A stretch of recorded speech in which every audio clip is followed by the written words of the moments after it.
আজ তোমাদের দিন কোথায় গেল? আজ তোমাদের বিবেক কোথায় গেল? আমার রাসূলুল্লাহর মতো দরদি এই দুনিয়ার জমিনে কেউ আসেনি, আর কেউ আসবে না।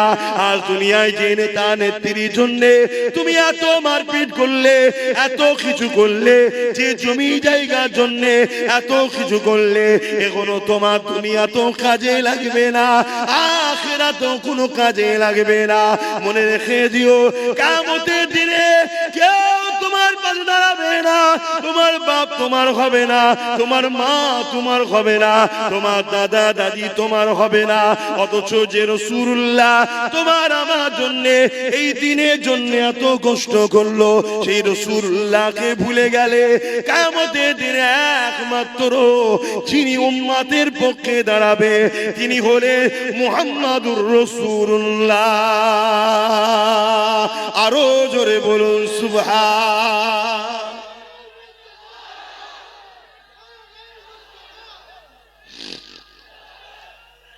আল্লাহু আকবার। বলে ওয়াজ কেন করা হয়? আপনাদের মরা অন্তরগুলোকে জাগাবার জন্য।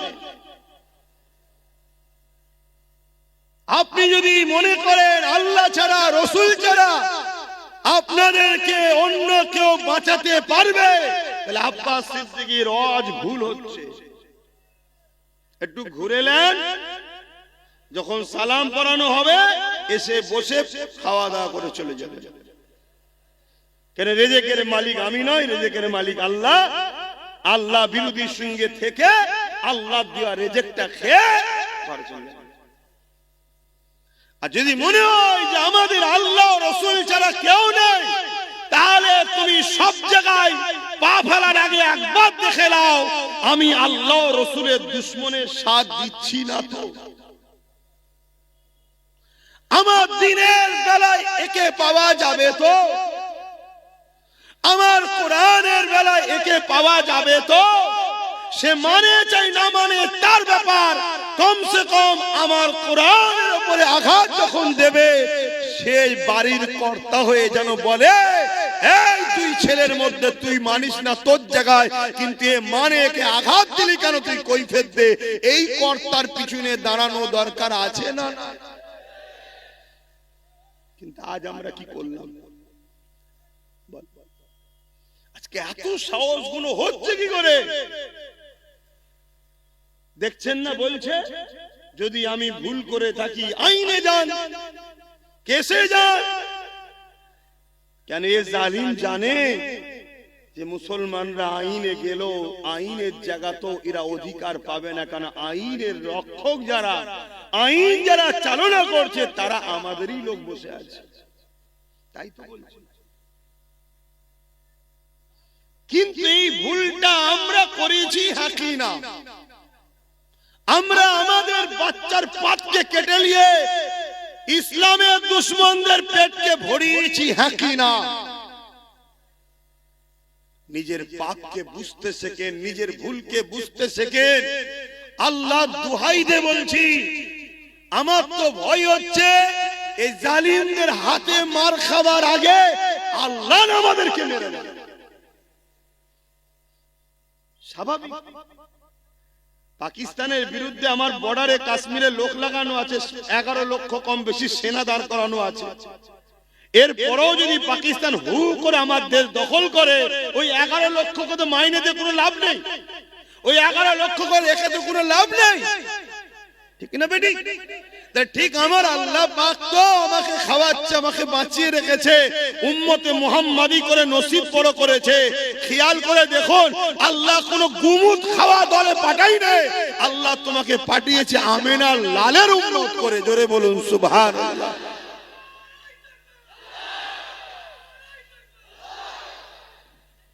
কতটা সৌভাগ্য আল্লাহ তোমার দিয়েছে, কিন্তু তুমি থেকে কোনো কাজ নাই। উপরন্তু তোমার জন্য আচ্ছা আচ্ছা ভালো ভালো লোক লড়াইয়ের ময়দানে গিয়ে ঠিক সময় গিয়ে পিছু হাঁটতে বাধ্য হয়ে যাচ্ছে। কেন? তোমার আমার মতো মুসলিম সেজে কিছু গুন্ডা, কিছু দালালদের জন্য আজ আমরা বারবার পিছিয়ে যাচ্ছি না? যাই আল্লাহ পাক ছাড় দিয়েছে। আমার তো ভয় হচ্ছে আল্লাহর পক্ষ থেকে মার না এসে যায়, আল্লাহর পক্ষ থেকে শাস্তি না এসে যায় আমাদের উপরে। দেখেন আমার আলোচনা বুঝতে পাচ্ছেন কি জানি না, যদি বোঝেন এখনো সময় আছে। আজ কোরআনের বিরুদ্ধে বলেছে, কাল কোরআন ছিঁড়া হবে, পোড়ানো হবে, বেউজ্জতি করা হবে, আরো অনেক কিছু করা হবে। তুমি কিছুই করতে পারবে না আজ যেমন করতে পারোনি। কেন? তোমার হাতে সেই পাওয়ার নেই যে পাওয়ারে ওরা করছে। আমার অজ বুঝছেন তো নাকি?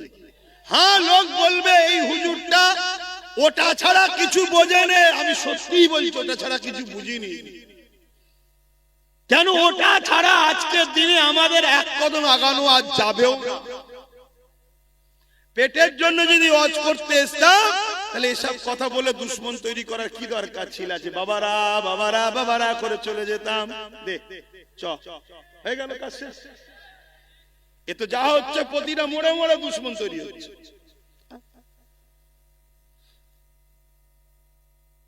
যদি এটার প্রয়োজন না থাকতো তাহলে রাসূলুল্লাহ কেন দোয়া চাইতেন যে আল্লাহ আমাকে আপনি রাজ ক্ষমতাও দেন? মদিনায় গিয়ে নবী রাষ্ট্র কায়েম করলেন, রাষ্ট্রের প্রধানও তৈরি হলেন। কেন? কিছু মাথায় ঢুকছে? বোঝো। আর যদি না বোঝো, যেদিন আল্লাহ বুঝাতে শুরু করবে সেদিন কিন্তু আর রেহাই পাবে না। আমাদের আল্লাহ তো রাসূলের ওয়ারিস করেছে, আল উলামা ওয়ারাসাতুল আমবিয়া, রাসূলের ওয়ারিস করেছে আমাদেরকে, তোমাদেরকে দ্বীন বুঝাবার জন্য। চোখের সামনে দ্বীনের মতো সত্য জিনিস দেখতে পাচ্ছি যে পৃথিবীর বুকে সর্বকালের সর্বশ্রেষ্ঠ আসমানি কিতাব কোরআনের মোকাবেলায় আজকের দিনে কোনো কিতাব দাঁড়াতে পারে না আর পারবে না। আমি কোনো কিতাবকে ছোট করছি না, কিন্তু সত্যটা বলছি। আমেরিকায় যখন কম্পিউটার আবিষ্কার হয়, ওই কম্পিউটার উপরে প্রত্যেকটা ধর্মের ধর্মগ্রন্থকে রাখা হচ্ছে, সবটা বলছে রং রং রং। আর কোরআন যখন দেওয়া হয়, গ্রিন লাইট জ্বলে উঠেছে, আগের গুলো লাল লাইট রং, গ্রিন লাইট জ্বলে উঠেছে অর্থাৎ রাইট। জোরে বলুন সুবহানাল্লাহ। আজকে যে কোরআনকে নিয়ে আমেরিকা রিসার্চ করছে, যে কোরআনকে নিয়ে ব্রিটেন রিসার্চ করছে, যে কোরআনকে নিয়ে সাউথ আফ্রিকা রিসার্চ করছে, ফ্রান্স রিসার্চ করছে, আমার ভারতবর্ষে কোটি কোটি টাকা খরচ করে রিসার্চ হচ্ছে। যে কোরআনকে নিয়ে রিসার্চ করতে করতে করতে করতে পৃথিবী বিখ্যাত বিখ্যাত ধর্মগুরুগুলো পর্যন্ত ইমানের কালেমা পড়ে কোরআনের প্রেমিক হচ্ছে। জোরে বলুন সুবহানাল্লাহ। সেই কোরআনের বিরুদ্ধে 40% মুসলমান থাকা অবস্থায় এত বড় কথা বলে এখনো ঘুরে বেড়াচ্ছে, আইন তার ব্যবস্থা নিচ্ছে না। এ থেকে বুঝতে কি আমাদের বাকি যে বলছে সেও কোরআনের দুশমন, যার হাতে ক্ষমতা আছে সে কোরআনের দুশমন নয়? আমি সবাইকে জিজ্ঞেস করছি, আমি আবার বলছি, আপনারা যদি আমার কথাই অমত হন, দয়া করে একটু রাস্তার আশপাশে বসেন, ঘরে সালামটা যখন দেবো, এটা তো সিগন্যালও রয়েছে, সালামে দেওয়ার পরেই দোয়া হয়, এটা সিগন্যাল বোঝাও যায় যে খাবার ব্যাপার আছে, তখন চলে আসবেন। আমি খুলে বলছি কথা, আমি কাউকে ছোট করছি না, হাকিকাত। যে বসে পড়েছি ভাইজান দাওয়াত দিয়ে ডেকে নিয়েছে, কেন আমি প্রায় বলি জলসাটার সাথে আমি জড়িয়ে আছি, আপনারা আসবেন, দাওয়াত দিই তো নাকি, তা নিয়ে সেই সব কথা শোনাচ্ছে কেন? আমি কি শোনাবো আপনাকে বলুন তো? নামাজের কথা, রোজার কথা? আমার কোরআন অপমান হচ্ছে, তুমি মসজিদে গিয়ে সেজদায় পড়েছো? হ্যাঁ, তোমার মতো নামাজি 72টা দল জাহান্নামে যাবে নামাজ পড়ে, তুমি জানো না?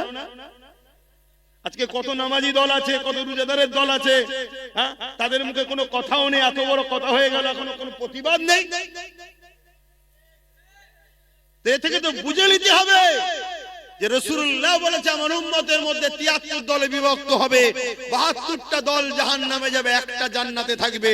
72 দলেই নামাজ রোজা, 73 দলেই নামাজ রোজা, হজ যাকাত দাড়ি টুপি সব থাকবে, এরপরও জাহান্নামে যাবে। কেন? তাদের অন্তরে ঈমান থাকবে না। যার অন্তরে কোরআনের পক্ষে প্রেম নেই, কোরআনের নিয়ে এত বড় কথা হচ্ছে, দুটো কথা বলার যা সময় নেই কোরআনের পক্ষে, এবং কোরআনের দুশমনদের ঘরে উম্মতে মুহাম্মাদীকে চিনাবার যাদের সময় নেই, তারা কিসের ইমানদার? তাদের কিসের নামাজ? তাদের কিসের রোজা? তারা কিসের সমাজের স্কলার, কিসের বক্তা, কিসের হুজুর, কিসের পীরজাদা? আমি তো বুঝতেই পারছি না। আমার ক্ষুদ্র জ্ঞানে তো বুঝতে পারছি না, আপনারা বুঝতে পারছেন?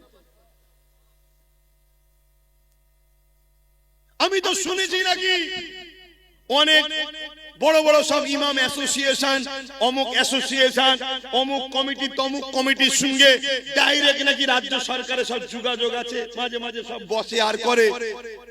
এত কমিটি ফমিটি তারা বলতে পারছে না যে 24 ঘন্টার মধ্যে যদি না ধরেন তাহলে আপনার সঙ্গে আগামী দিন আর বসা যাবে না, কেন বসলেই জাতি বলবে এরা ইমাম হতে পারে কিন্তু এরা কোরআনের দুশমন। কেউ কিছু বলছে না কেন? অনেকে বলে আমি ফোন করলে আমার ঘরে চলে আসবে। কি আমার কথা কিছু বুঝছেন? আমার কিছু বলা ভুল হচ্ছে? দেখেন, যদি কারো মনে হয় যে না আপনার ভুল হচ্ছে, আমি তাকে বলবো আপনার সাথে আমার চলা সম্ভব নয়। আপনি আপনার রাস্তা আলাদা করে নেন, আমার রাস্তা আলাদা, তাতে আমার চলার পথে যদি কেউ নাও থাকে আমি একাই চলব। যদি বলে একা কি করবেন, আমি তো কোনোদিনই কিছু করতে পারিনি, সবটাই তো আমার আল্লাহ করে, আমি তো শুধু চেষ্টা করছি। আজানটা হয়ে যায়।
दुरूद शरीफ अल्लाहुम्मा सल्ली अला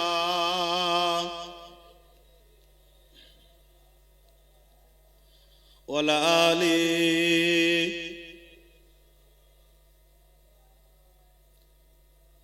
একটু ফাঁকা থাকলে একটু আগিয়ে আগিয়ে আসবেন ভাই, মানুষ বসতে অসুবিধা হচ্ছে, জায়গা পাচ্ছে না। যার সামনে ফাঁকা আছে একটু আগিয়ে আগিয়ে আসবেন।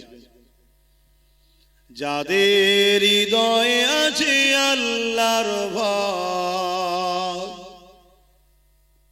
তারা কখনো নবী ভুলে যায় না। আল্লাহর প্রেম ছাড়া এই দুনিয়ায়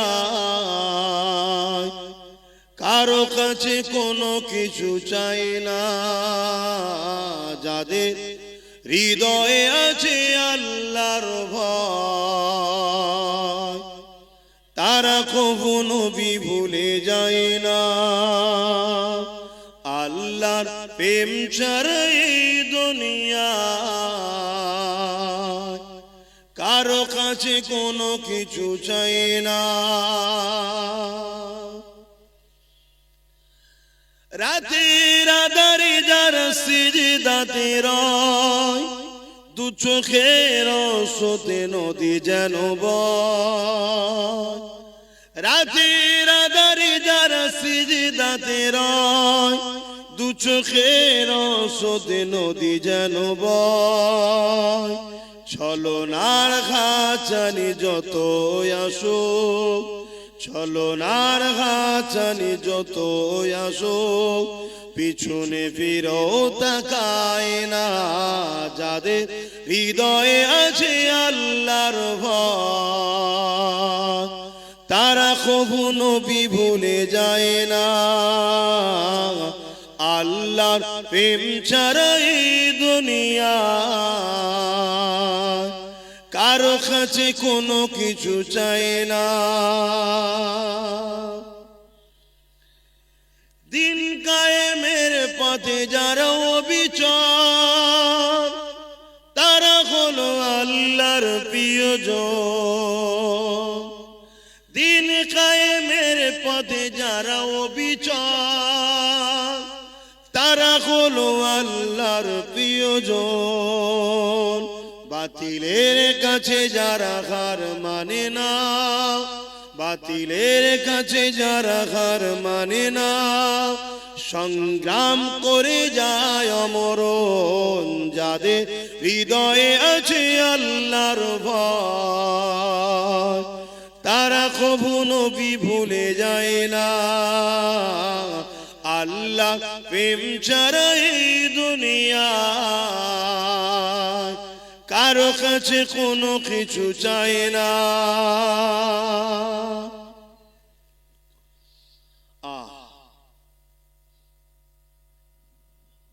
আল্লাহ ছাড়া কারো কাছে কিছু চান নাকি আপনারা? যে কিন্তু আজ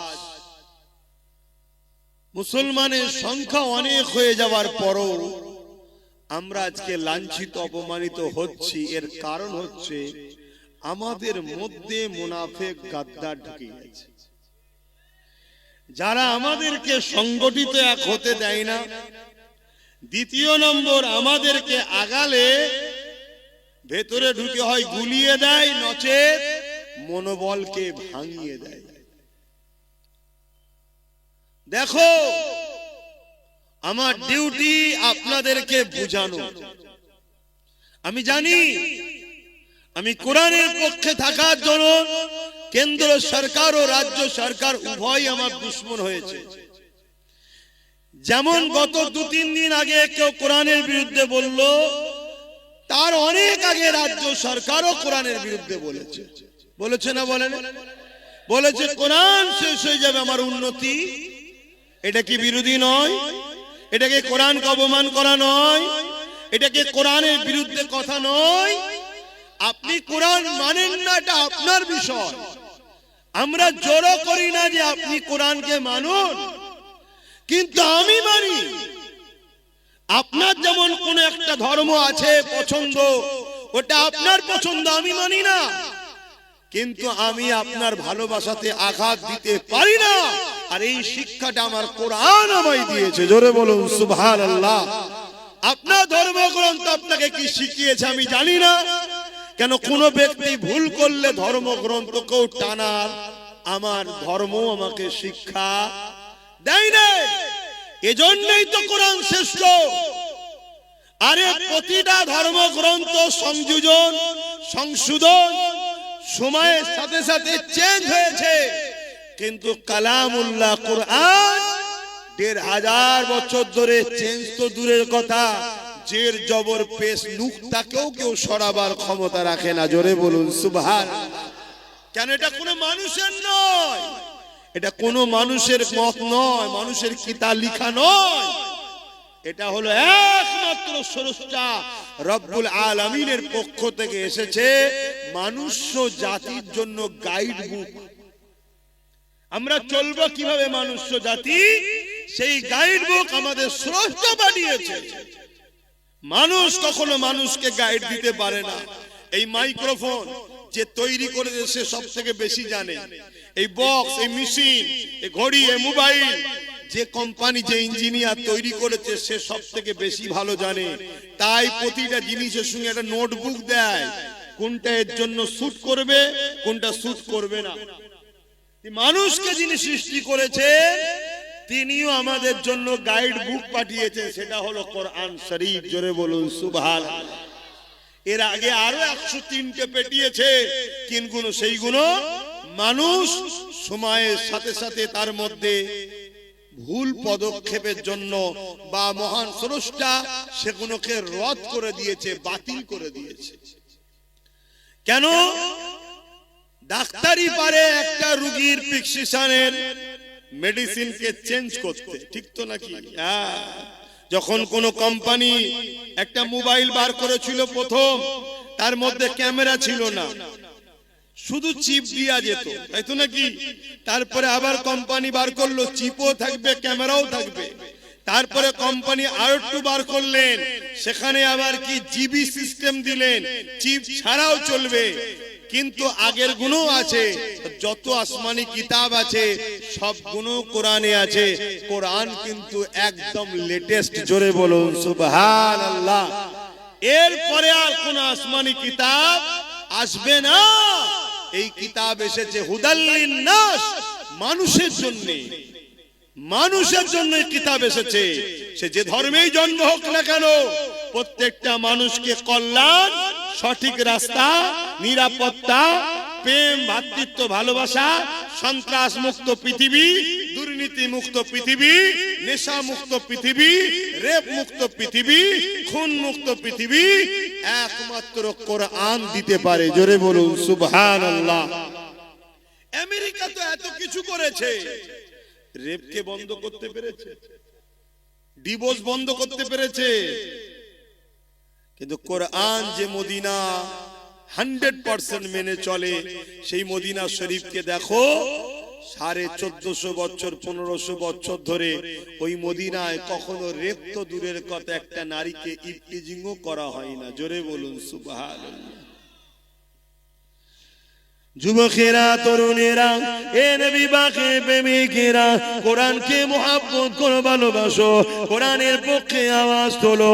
কোরআনের দুশমন তো তারা যারা কিনা সন্ত্রাস, কোরআনের দুশমন তো তারা যারা মানবতার বিরুদ্ধে, কোরআনের দুশমন তো তারা যারা নারী দেহকে শোষণ করে, কোরআনের দুশমন তো তারা যারা মানুষের খোদা হওয়ার স্বপ্ন রাখে। কেন? কোরআন এদের চক্রান্তকে বারবার ব্যর্থ করে দিয়েছে। কোরআন মানুষের চোখকে খুলে দিয়েছে, কোরআন মানুষকে জানিয়ে দিয়েছে মানুষ কখনো মানুষের প্রভু হতে পারে না। তোমরা মানুষের উপাসনা করো না। কোরআন জানিয়ে দিয়েছে তামাম কায়নাতের মালিক হলেন একজন, লিল্লাহি মা ফিস সামাওয়াতি ওয়া মা ফিল আরদ, জমিন আসমানের একমাত্র মালিক হলেন আল্লাহ। এই জন্য কোরআনকে তারা অপছন্দ করে। এই কোরআন জানিয়ে দিয়েছে কেউ যদি রেপ করে, ওই রেপিস্টকে গলা পর্যন্ত পুঁতে দিয়ে তাকে পাথর মারতে মারতে মেরে ফেলো। কেননা যে নারী জাতির সম্মান দিতে পারে না, তার পেটে দেখার কোনো অধিকার নাই। তাই রেপিস্টকে মারতে বললে আজকে যারা রেপিস্ট তারা কোরআনের বিরুদ্ধে তো কথাই বলবে।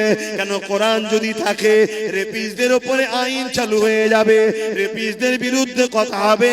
এ যুবকেরা, তরুণেরা, এ আমার নবী পাকের প্রেমিকেরা, কোরআন জালিমদের বিরুদ্ধে লড়াই করতে বলেছে, কোরআন জালিমদের বিরুদ্ধে সংগ্রাম করতে বলেছে। আজকে দিনে যারা জালিম আছে তারা তো কোরআনের বিরোধী করবে, কিন্তু দুঃখের বিষয় তুমি আমি কোরআনের মাননেওয়ালা বলে সেই জালিমদের সঙ্গে কি করে দল করি, সেই জালিমদের সঙ্গে কি করে সাথ দিই, সেই জালিমদের সঙ্গে কি করে উঠা বসা করে, সেই জালিমদের কি করে শক্তিশালী করি। এটাই তো বড় দুঃখের বিষয়, এটাই হলো বোঝার বিষয়। মনে রেখে দিও, তুমি আল্লাহ পাকে তোমাকে আমাকে ছাড় দিয়েছে, ছেড়ে কিন্তু দেয় রে। এ নওজওয়ান তরুণেরা কিয়ামতের দিনে কোরআনকে যারা মুহাব্বত করবে, কোরআনকে যারা প্রিয়ার করবে, আমার আল্লাহ পাক কিয়ামতের দিনে কোরআনের খাতিরে তাদেরকে নাজাত দিয়ে দেবে। কিয়ামতের দিনে কোরআনকে আল্লাহ সুন্দর করে সাজাবে। সেই কোরআন তখন বলতে লাগবে, ও রব্বি আল্লাহ পাক, এই জমিনের উপরে যারা আমার হয়ে কথা বলেছে, আমাকে মুখস্থ করেছে, আমাকে স্মরণ করেছে, আমাকে মুখস্থ করেছে, আমাকে এমন করে সিনার মধ্যে রেখেছে, ও রব্বি আল্লাহ পাক, আজকে দিনে তাদেরকে আপনি নাজাত দিন, নাজাত দিন। ওই কোরআনের খাতিরে আল্লাহ কোরআনের প্রেমিকদেরকে আল্লাহ সেদিন জান্নাতি বানিয়ে দেবে। আরো জোরে বলুন সুবহান।